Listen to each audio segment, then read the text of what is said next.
ازيكم عاملين ايه؟ كل سنة وانتم طيبين، رمضان كريم يا رب، وكل سنة وانتم طيبين. ربنا يعود علينا وعليكم الأيام بخير. طبعا مفيش أنسب من دي فرصة ان انا ارجع للتصوير تاني، ان رمضان هو اي نعم الوقت ضيق شوية، فانا ان شاء الله هحاول اكون موجودة. مش هعرف انزل كتير بصراحة، بس هحاول اكون موجودة.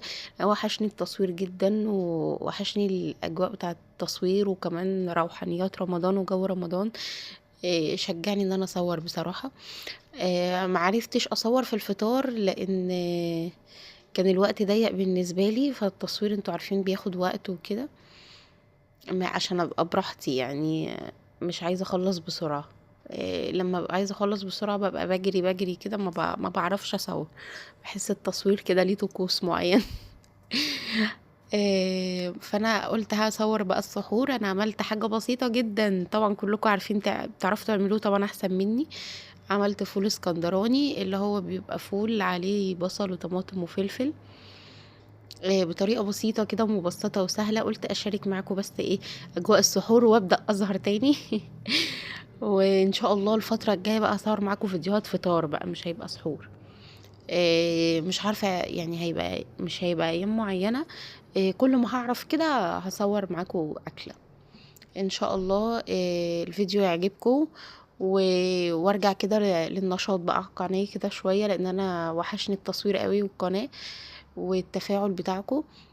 فان شاء الله هتكون متواجده معاكم شويه في رمضان. بعد رمضان ان شاء الله بقى هبقى متواجده معاكم، لان رمضان وقته ضيق قوي، وبحس اليوم بيطير كده، بيخلص بسرعه قوي. يلا الفطار يلا السحور، خلاص اليوم خلص.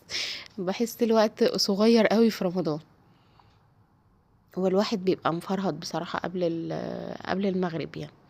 فانا هقول لكم اول حاجه، انا حطيت سمنه وبعد كده بصل دبل شويه، ورحت حاطه عليه فول مدمس.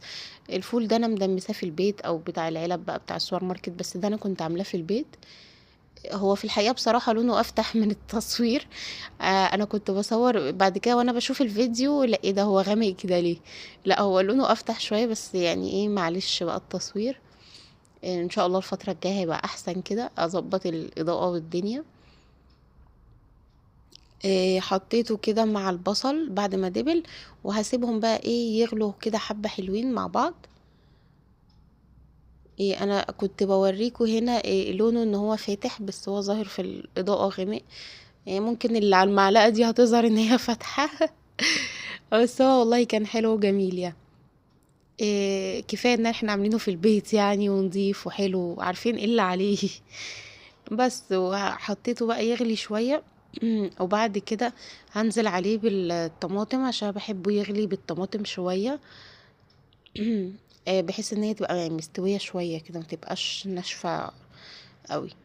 فحطيت عليه الطماطم وقلبته. الفلفل بقى بحب انزل بيه في الاخر بصراحة، عشان يبقى فيه يبقى بلونه كده وما يبقاش دبلان قوي. في الوقت ده بقى حطي التوابل بتاعتك. انا حطيت ملح بكمون، وفلفل اسود وكمون وبصل باودر، بس كده. حطي بقى انتي التوابل اللي انتي بتحبيها مع الفول. وغطيته وسيبته كده يغلي شوية بالتوابل حوالي دقيقتين تلاتة يعني. والطماطم اهي كانت استوت شوية، بس انا مش بحبها تتهري يعني، بالنسبة لي كده سواها حلو. فهحط الفلفل وغلوتين واطفي عليه على طول.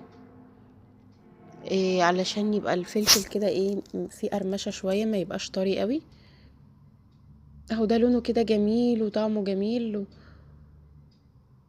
يعني بألف هنا وشفا على اللي هيجربه بالطريقة دي. هيعجبكم بجد بقى، تغيير عن يوم بالطحينة، يوم فول اسكندراني يعني، نغير يوم بزيت زيتون كده يعني. ده شكله النهائي، ويا رب